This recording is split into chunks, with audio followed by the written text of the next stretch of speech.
So, how many of you have heard this name? Gabriel Garcia Marquez. He's really well known all over the world for a book he wrote called Cien Años de Soledad, or 100 Years of Solitude, or Ekakipan ke 100 Baras. Now, many years ago, as Colonel Aureliano Buendia faced the firing squad, he remembered the day his father took him to see ice for the first time.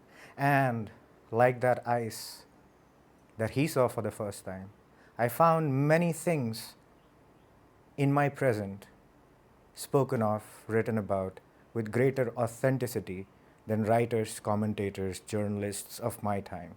I'll tell you a story from the book.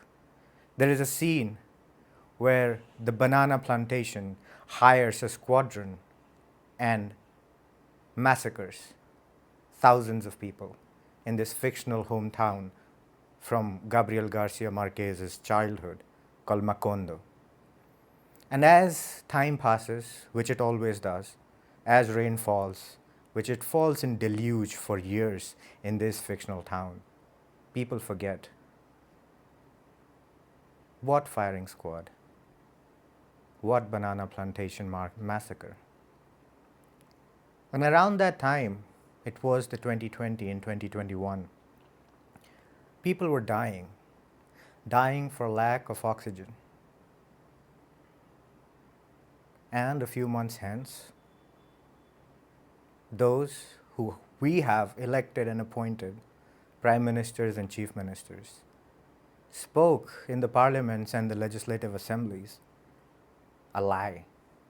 Nobody died for lack of oxygen, just as many years ago, nobody was killed or massacred by the militia hired by the banana plantation.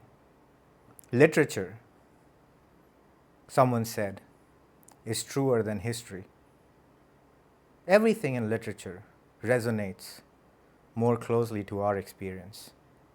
And apart from dates and facts and names and shapes and figures, historians, they end up being handmaidens of power. Whereas a few honest writers, despite the amount of censorship any regime imposes, manage to squeak and speak truth. So just as nobody was killed in the banana plantation massacre and nobody died for lack of oxygen cylinders during the pandemic, if you want to know what else has been spoken of, go and read this book.